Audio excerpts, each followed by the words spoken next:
everybody. I hope you are good. We did limits in the last lecture. We did some questions also. Now onwards I will be uploading videos alternate days so that you have a gap between two videos, a gap of 1 day, so that you can do the questions. I would request Lipsa to put the put the photographs of pictures of the papers and questions अपनी book में से to the group so that वो आप लोग questions को practice कर सको. I'm again saying that this chapter, this particular topic is about the application. तो questions करना बहुत important है, बहुत ज़रूरी है. So you have to practice questions rather than you have to, you already know what are limits, what is continuity and so on, and the light has gone. So ऐसे वाली चीज़ें आपको already मालूम है. All you need to do is apply those things to to your questions. तो आज हम पढ़ेंगे repeated limits. I hope repeated limits आपने क्लास 12th में पढ़ा था. हम क्या करते थे repeated limits में? If we have n number of variables, we put n-1 variables as constant और एक variable को vary करवाते थे. So suppose I have two variables x and y. हम एक बार x को we treat it as constant और y को vary करवाएंगे. एक बार हम y को constant की तरह treat करेंगे और x को vary करवाएंगे. तो प्रॉपर डेफिनेशन अगर मैं लिख दूँ तो कुछ ऐसा होगा. If you take x to some point a of a function of two variable, ठीक है, तो जो आंसर आएगा इसके लिमिट हम क्या कर रहे हैं, y को कांस्टेंट ट्रीट कर रहे हैं और x का लिमिट निकाल रहे हैं. तो जो एक फंक्शन आएगा वो मेरा फंक्शन आएगा of the type function of y, ठीक है. और अब हम लिमिट निकालेंगे y approaches to b of this psi y I would say, ठीक है. ये चीज क्या है? This can also be written as limit y approaches to b, limit x approaches to a of f of x y, right? Actually में इसकी value put कर दी है and this will be equal to some lambda से. तो ये क्या हुआ? Repeated limit हुआ. Thank God. ये रिपीटेड लिमिट है x अप्रोचेस टू a और y अप्रोचेस टू b. पहले हमने x को अप्रोच करवाया a पे, फिर जो भी वैल्यू आई, जो भी फंक्शन आया, याद रखना वो फंक्शन आएगा. जैसे ही हम लोग वैल्यू, हो सकता है कहीं पर एक नंबर आ जाए, कुछ आ जाए, बट जनरली वो एक फंक्शन होगा y का. जब हमने y को कांस्टेंट ट्रीट किया और x को वेरी करवा रहे हैं, अब हमने y को भी वेरी करवाना है, तो ये बन गया हमारा एक टाइप का रिपीटेड लिमिट, ठीक है. यहाँ पर पहले x को अप्रोच करवाया है, फिर y को अप्रोच करवाया है. अब इसी में अगर मैं चेंज कर दूँ, नाउ सपोज मेरा जो ये है, मैंने पहले x को, I am treating x as constant and taking y to b, तो मुझे एक फंक्शन मिलेगा ऑफ x एंड देन, यहाँ लिख देती हूँ, and then if I take x, अब मैं x को वेरी करवाऊंगी, मतलब x के रेस्पेक्ट में लिमिट निकालूंगी, तो ये आ जाएगा मेरा repeated limit x approaches to a, limit y approaches to b, f of x comma y which is equal to some point lambda prime, ठीक है. तो ये मेरे को दो लिमिट अलग अलग मिलेंगे, लैम्डा और lambda prime in general. Repeated limits, यहाँ पर एक नोट है आपके लिए, repeated limits in general equal नहीं होंगे. जो लिमिट हमने पहले निकाला था उसको हम साइमल्टेनियस लिमिट बोलेंगे आपसे. ये रिपीटेड लिमिट और simultaneous limit. If the simultaneous limit of your function exist then the repeated limits must be equal. तो यहाँ से हमारे पास एक सीधा सा थ्योरम बन के आ रहा है. थ्योरम नहीं है ये वैसे, बट मैं थ्योरम बोल रही हूँ ताकि तुम्हें याद रहे कि हम कैसे फाइंड आउट कर सकते हैं ये वाला चीज़ भी. क्या करना है हमें? इफ हमारा नोट है that if simultaneous limit exist, simultaneous limit exist implies lambda equal to lambda prime, ठीक है. ये दोनों लैम्डा इक्वल होंगे, रिपीटेड लिमिट्स इक्वल होंगे. तो अब अगर मुझे ये शो करना है that limit does not exist, तो मेरे पास एक और हथियार आ गया. If my repeated limits are not equal, I would directly say that the simultaneous limit does not exist. तो अभी तक लिमिट डज नॉट एग्जिस्ट का एक हमारे पास ट्रिक था, वो था y equal to m x put करना. वहाँ से अगर मेरा m से इंडिपेंडेंट नहीं होगा तो मैं कहूँगी कि लिमिट एग्जिस्ट नहीं करती. दूसरा क्या है? If the simultaneous limit are not equal, if they are not equal, ये इफ और देन वाली कंडीशन है. If this holds then this holds. अगर ये नहीं होल्ड करेगा तो ये भी नहीं होल्ड करेगा. If lambda lambda prime are not equal, you would say that simultaneous limit does not exist. तो ये डेफिनेशन की छोटी सी बात थी. हम अब एक एग्जांपल करके देख लेते हैं कि रिपीटेड लिमिट्स हम कैसे निकालते हैं, राइट. एक क्वेश्चन है मेरे पास where f of x y is x y divided by x square plus y square when x y is not equal to 0, right. ये सिचुएशन है ऐसी, मुझे देखना है at the point 0 0। Again origin पे मुझे चेक करना है वेदर द लिमिट एग्जिस्ट और नॉट, और साइमल्टेनियस लिमिट क्या होगी, ठीक है। तो सबसे पहले हम साइमल्टेनियस लिमिट की बात करते हैं। पहले हम निकालते हैं what will be limit x approaches to 0 f of x y. That means we are treating y as constant and we are taking the limit with respect to x. So limit x approaches to 0 f x y upon x square plus y square. जैसे ही x को 0 यहाँ पर put करेंगे तो कुछ भी ऐसा नहीं है ना जो अनडिफाइंड आ रहा है। लिमिट कैसे निकालते हैं, यहाँ इसकी जगह जहाँ पर भी x है वहाँ 0 पुट करना है, ये आंसर आ जाएगा 0।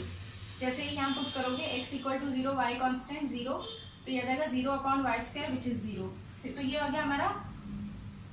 अब मुझे क्या निकालना है, limit y approaches to 0 limit x approaches to 0 of f of x y। ये इसकी लिमिट निकालनी है when y approaches to 0। तो ये वाली वैल्यू तो 0 है, when y approaches to 0 0 will be 0। तो ये हो गया मेरा पहला रिपीटेड लिमिट हो गया 0। सिमिलरली यहाँ पर मैंने x को अप्रोच करवाया था 0 पे, अब मैं अप्रोच करवाऊंगी y को 0 पे of f of x y। Again by the same फंडा ये भी 0 आ जाएगा। सिमिलरली x अप्रोचेस टू 0, जो रिपीटेड लिमिट जो हम निकालना चाह रहे हैं वो भी हो जाएगा 0। सो इस केस में रिपीटेड लिमिट्स इक्वल हैं, right.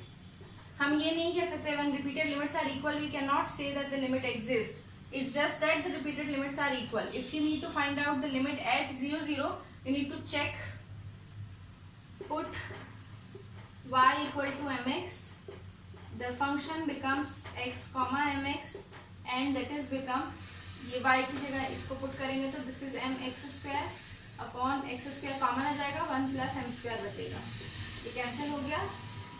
This is not independent of m square, therefore limit does not exist. Limit does not exist where at 0 0। सो ये वो केस था, ये वो एग्जाम्पल था जहां पर लिमिट एग्जिस्ट नहीं कर रही है but lambda and lambda prime are equal. So फिर से वही जो हमने कंसेप्ट अभी पढ़ा उसी का revision. If the simultaneous limit exist then lambda will be equal to lambda prime. If lambda equal to lambda prime we can not say anything about the simultaneous limit. इसी केस में देख लो simultaneous limit exist नहीं कर रही। But if lambda and lambda prime are not equal we can say that simultaneous limit will not exist, ठीक है। एक और एग्जाम्पल देख लेते हैं यहाँ पर अभी।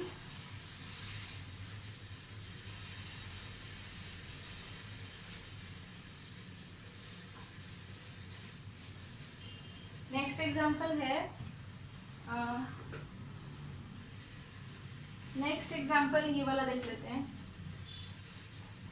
मुझे साइमल्टेनियस लिमिट निकालना है इसका which is given as upon से 1 प्लस एक्स प्लस वाई, ठीक है, एट 0 0। मुझे इसका साइमल्टेनियस लिमिट निकालना है तो मैं क्या करूंगी, पहले I am taking the limit with respect to x, so I need to keep my y constant। जैसे इसको constant रखूंगी, इधर y को constant रखा, इधर x को इधर भी y को constant रखा, x को 0 पुट कर दिया तो ये कुछ ऐसा आ जाएगा y square upon 1 plus y which is a function of y। Now limit y approaches to 0 of this function, that means the repeated limit this will be equal to, जैसे y को 0 put करोगे ये 0 आ जाएगा and this is 0, 0 upon 1 plus 0 which is 0। तो ये कुछ ऐसे हम लोग रिपीटेड लिमिट निकालते हैं। आई होप आप समझ में आ गया होगा रिपीटेड लिमिट हम कैसे निकालते हैं, ठीक है। तो रिपीटेड लिमिट में क्या चीज़ रही है हमारे पास, एक तो हम एक टाइम पर एक ही वेरिएबल को वेरी करवाएंगे और एक वेरिएबल को कांस्टेंट की तरह ट्रीट करेंगे। दो अलग अलग चीज़ें आ जाएंगी क्योंकि आपके पास दो वेरिएबल है। और अगर हमारा साइमल्टेनियस लिमिट एग्जिस्ट करेगा तो रिपीटेड लिमिट्स इक्वल होंगे, अगर रिपीटेड लिमिट्स इक्वल नहीं होंगे तो साइमल्टेनियस लिमिट एग्जिस्ट नहीं करेगा। अब हम करते हैं continuity which is the next topic, continuity, ठीक है। कॉन्टिन्यूटी में क्या करना है, जैसे लास्ट सेमेस्टर में क्या था, when we say a function is continuous when the limit x approaches to a f of x equal to f a, ऐसे लिखते थे. A function is said to be continuous at the point a if the this limit is equal to the value of the function. बस इसी चीज को दो variable में हमें ट्रांसलेट करना है. A function is said to be continuous if at say at the point AB. A function f(x,y) is said to be continuous at the point AB if the limit as x, y approaches to a, b, f of x, y is equal to f of a, b. ये है हमारी continuity की definition. बिल्कुल वैसी ही है जैसी वहां पर थी. आई वुड से कि बुक में से डेफिनेशन एक बार देख लेना. बिल्कुल यही डेफिनेशन है, कोई चेंज नहीं है सच. ठीक है, तो फंक्शन को एक पॉइंट पर कॉन्टिन्यूस कब कहेंगे? जब function when x, y approaches to ab the value of the function is f of ab. ऐसे में हम कहेंगे फंक्शन कॉन्टिन्यूस है. अगर फंक्शन कॉन्टिन्यूस नहीं होता है तो फंक्शन डिसकॉन्टिन्यूस कहते हैं. हाँ, यहाँ पर एक और चीज जो मैं बोलना चाह रही हूँ कि अगर कोई फंक्शन मोर देन वन वेरिएबल वाला फंक्शन अगर वो किसी एक पॉइंट पर कॉन्टिन्यूस होगा तो इसका मतलब जो जैसे ये वाला, जैसे हमने रिपीटेड लिमिट्स में किया था, जैसे ये मान लो कॉन्टिन्यूटी की हमारी है डेफिनेशन और हम सपोज करते हैं मेरा फंक्शन कॉन्टिन्यूस है, तो इसका मतलब अगर मैं ये निकालूंगी ना, limit x approaches to a f of x y treating y constant and limit y approaches to b f of x y treating this constant, ये भी जो होंगे हमारे ये कॉन्टिन्यूस होंगे. ठीक है, यानी मेरे बोलने का मतलब है ये जो भी होगा हमारा फंक्शन ये कॉन्टिन्यूस होगा, ये जो भी होगा हमारा फंक्शन ये कॉन्टिन्यूस होगा. फंक्शन नहीं, ये लिमिट जो आएगी ये हमारे कॉन्टिन्यूस. इसको मैं ऐसे लिख सकती हूँ ना, मैं डायरेक्टली ये बोलना चाह रही हूँ f of a y equal आएगा and this is f of x b, इसके इक्वल आएगा. मेरे बोलने का मतलब है मोर देन वन वेरिएबल अगर फंक्शन कॉन्टिन्यूस है तो वन वेरिएबल में भी फंक्शन कॉन्टिन्यूस होगा. अगर आपके पास एक फंक्शन है एक्स और वाई का, ट्रीट वाई एज कांस्टेंट, जो भी फंक्शन बचेगा वो जो एक्स का फंक्शन होगा वो फंक्शन भी कॉन्टिन्यूस होगा. वन वेरिएबल के फंक्शन कॉन्टिन्यूस कैसे होते हैं, अभी जो डेफिनेशन लिखी थी वैसे. हम एक एग्जांपल करेंगे तो और समझ में आ जाएगा कि क्या है ये, इसकी लिमिट हम कैसे निकालते हैं या कॉन्टिन्यूटी कैसे चेक करते हैं. ठीक है, तो एक क्वेश्चन करते हैं हम लोग. मैं फिर से बोल रही हूँ इस चैप्टर में तुम्हें क्वेश्चंस ही ज़्यादा ध्यान से करने हैं क्योंकि इसके क्वेश्चंस ही आएंगे. ठीक है, डेफिनेशन तुमने पढ़ी हुई है. ये है तुम्हारा function x square plus y square and 0 when x square plus 1 x y is 0 0 else. ठीक है, कॉन्टिन्यूटी चेक करनी है तुम्हें एक पॉइंट पर, दैट इज द ओरिजिन. यहाँ पर तुम्हें कॉन्टिन्यूटी चेक करनी है. तो कॉन्टिन्यूटी चेक करने के लिए तुम्हें लिमिट निकालना पड़ेगा. राइट, लिमिट निकालो. सबसे पहले देखने से अब तो पता चल जाना चाहिए. क्या करना है मुझे, y equal to m x put करके देखना है. f of x comma m x बन जाएगा ये एंड दिस विल बिकम, ऊपर से x square will be common 1 minus m square, नीचे से x square will be common 1 plus m square, ये कैंसिल हो जाएगा. The final term is not independent of m, therefore limit does not exist. और जब limit ही exist नहीं कर रही है 0 0 पे एट 0, 0, जब लिमिट ही एग्जिस्ट नहीं कर रही है तो हम कॉन्टिन्यूटी की कहाँ से बात करेंगे, उसके लिए तो लिमिट एग्जिस्ट करनी चाहिए ना. तो ये फंक्शन कैसा हो गया, डिसकॉन्टिन्यूस हो गया एट 0 0. नेक्स्ट एग्जाम्पल देख लेते हैं. कुछ नहीं है, अगर आपको लिमिट निकालना अच्छे से आ गया है तो कॉन्टिन्यूटी में सबसे पहले लिमिट ही निकालनी है, उसके बाद ही कुछ सोचना है कि क्या हो सकता है. नेक्स्ट है x square plus 2y when x, y is equal to 1, 2 0 else. Equal to नहीं है वो, not equal to. Yes, this is not equal to, this is else. ठीक है, एल्स माने when x, y is equal to 0. इसका मतलब हो गया when x, y is equal to 0 नहीं, I mean 1, 2. फिर से हमें क्या करना है, हमें पॉइंट चेक करना है 1, 2 पे. मुझे इसका लिमिट निकालना है. Limit x, y approaches to 1, 2 f of x, y. इसको तुम सीधे निकाल सकते हो क्योंकि डिनोमिनेटर में कोई टर्म नहीं है, तो I can directly write limit x, y approaches to 1, 2. मेरा फंक्शन है x square plus 2y. Put कर दो वैल्यू x की 1 और y की 2, तो ये क्या आ जाएगा 1 + 4 which is 5. What is the value of f of 1,2? ये लिखा है when x is equal to 1,2 function is 0. 5 is not equal to 0, so this is not equal to 1, f of 1,2. We will say that the function is not continuous. Clear? तो continuity निकालने के लिए भी मुझे पहले लिमिट निकालनी है. Limit निकाल के यहाँ तक पहुँचने के बाद मुझे चेक करना है जिस भी पॉइंट पर मैं चेक कर रही थी. Suppose this is a, b, तो क्या मेरा फंक्शन का value at a, b is equal to this value? अगर है तो लिमिट जो दो फंक्शन है वो कंटिन्यूस है उस पॉइंट पर, अगर नहीं है तो वो नहीं है. ठीक है, तो इतना है.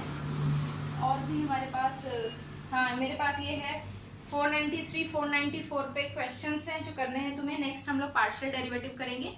तो आज का हमने क्या क्या किया? Repeated limits. रिपीटेड लिमिट्स में क्या करना है मुझे?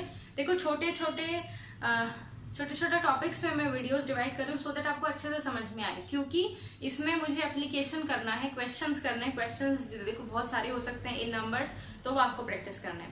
तो हमने सबसे पहले क्या किया? Repeated limits. रिपीटेड लिमिट्स में we treat x as constant, y को वेरी करवाएंगे. फिर हम जब y का एक वैल्यू मिल जाएगा, मुझे एक फंक्शन आ जाएगा, फिर हम x को वेरी करवाएंगे. तो दो अलग अलग तरीके के मुझे रिपीटेड लिमिट्स मिलेंगे. दे मे और may not be equal. Equal कब होंगे? जब साइमल्टेनियस लिमिट एग्जिस्ट करेगा तब. अगर वो इक्वल नहीं है तो हम कहेंगे साइमल्टेनियस लिमिट एग्जिस्ट नहीं करेगा. और फिर हमने किया कॉन्टिन्यूटी.